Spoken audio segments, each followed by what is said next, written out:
جائے اور تمہیں لگے کہ میرا استاد صاحب ہے تو اس سے بھی کوئی چیز لے کے نہ کھانا۔ سفر کے اندر چاہے میں بھی آ جاؤں، میری شکل کا کوئی آدمی آ جائے اور وہ تمہیں کہے کہ یہ چیز کھا لو تو نہ کھانا، سمجھے؟ اعتماد نہ کرنا۔ تو ایک لطیفہ لکھا ہے کہ ایک دفعہ ایک آدمی نے تھا وہ چور، تو اس نے بڑی نیک بزرگوں والی شکل و صورت بنائی اور بڑا صوفی صافی نیک نمازی جبہ کبہ پہن کے ایک سنیارے کی دکان پر پہنچ گیا۔ سنیارہ سمجھتے ہو؟ جیولرز، سنار، اس کی دکان پر پہنچ گیا۔ اس نے دیکھا کہ نیک آدمی آ گیا، بیچارہ بڑا اٹھ کے ملا، ادب سے بٹھایا۔ تو اس بندے نے اس سے بات کی، کہتا ہے جی آپ سے جو سامان لینا ہے، چیزیں لینی ہیں، زیورات، وہ تو بعد میں لیتے رہیں گے، لیکن ابتدا اس سے کرتے ہیں کہ آپ سب سے پہلے نا اپنی دکان کا صدقہ کریں مسجد کے لیے، جتنا آپ کا جی چاہے 1 روپیہ ہی کیوں نہ ہو۔ تو اس نے اس کو توفیق کے مطابق کچھ نہ کچھ پیسے دے دیے۔ اب وہ اتنا بھی بیٹھے ہی تھے یوں بات کرتے ہوئے کہ ایک عورت آ گئی دکان میں، بڑی ایسے جیسے پڑھی لکھی لگتی ہے، بڑی امیر لگتی ہے۔ وہ آئی تو آتے ہی بس دکان میں داخل ہوتے ہی بابا جی کے پاؤں میں گر گئی۔ او آپ یہاں، اللہ والے ہو آپ یہاں، میرے لیے دعا کریں، میرے گھر کے لیے دعا کریں، میرے فلاں کے لیے دعا کریں۔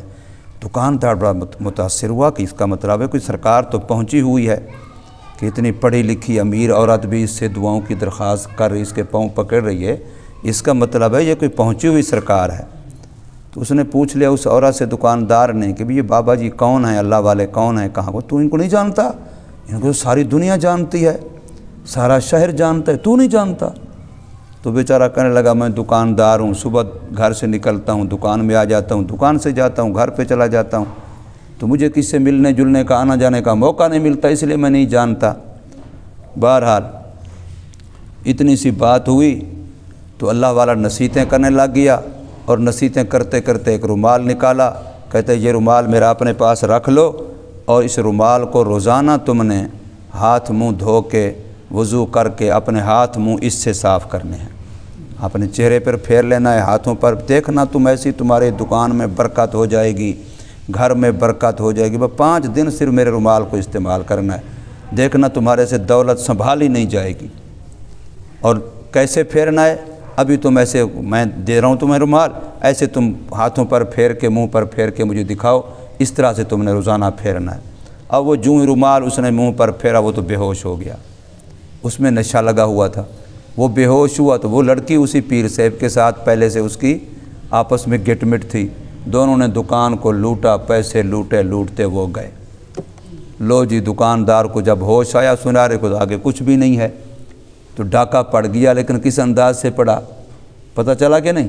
لو جی یہ وقت گزر گیا، کوئی 10-12 سال کے بعد 2 پولیس والے اسی پیر صاحب کو پکڑ کے اسی دکان پہ لے آئے۔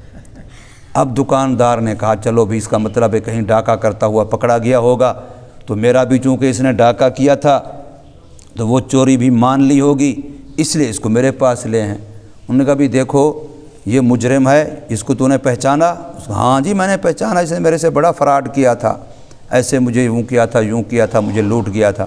کہتے ہیں اچھا اب یہ پکڑا گیا ہے، لیکن اس پر FIR جو درج ہوگی آپ کے مقدمے کی وہ تب ہوگی جب آپ کے سامنے یہ اپنی پوری کارروائی بیان کرے گا کہ کیسے تجھے لوٹا تھا، اور تو بھی پوری سٹوری ہمیں بتائے گا کہ کیسے تو لوٹا گیا تھا۔ پولیس والے کہہ رہے ہیں پھر ہم FIR کاٹیں گے آپ کی چوری کی۔ تو اب پیر صاحب نے وہ بیان کرنا شروع کیا، میں ایسے آیا تھا، ایسے میں نے کہا تھا، یوں میں نے کیا تھا، یوں میں نے رومال دیا تھا، اور اس نے یوں منہ پر پھیرا تھا، پھر اس یہ بے ہوش ہو گیا تھا، پھر ہم نے ڈاکہ ڈالا تھا۔ اچھا اب بھی دکاندار تو بتا؟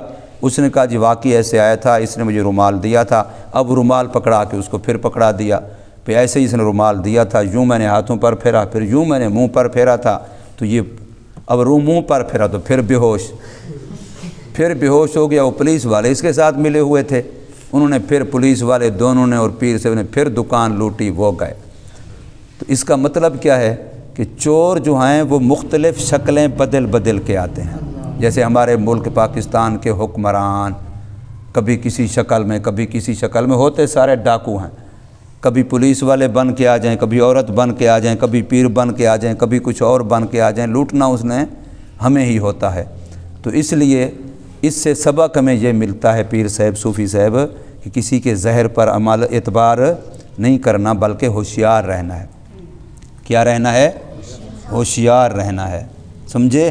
صوفی صافی اوپر سے بننے سے، بغلہ بننے سے فائدہ نہیں ہوتا جب تک اندر ٹھیک نہ ہو۔ جب تک اندر ٹھیک نہ ہو اس وقت تک اوپر سے تسبیح پڑھنے سے، اوپر سے بغلہ بننے سے، صوفی بننے سے کوئی فائدہ نہیں ہوتا جب تک کیا نہ ہو؟ اندر ٹھیک نہ ہو، دل ٹھیک نہ ہو۔ تو ہم سب نے خود دل ٹھیک کرنا ہے، اپنے اندر کو ٹھیک کرنا ہے، 2 نمبری نہیں کرنی، 2 نمبر حافظ، 2 نمبر مولوی، 2 نمبر پیر، 2 نمبر نمازی، 2 نمبر مسیتڑ، ایسا نہیں بننا، بلکہ مخلص بننا ہے، 1 نمبر بننا ہے، اور کسی 2 نمبر سے دھوکہ بھی نہیں کھانا۔ اللہ پاک ہم سب کی حفاظت فرمائے۔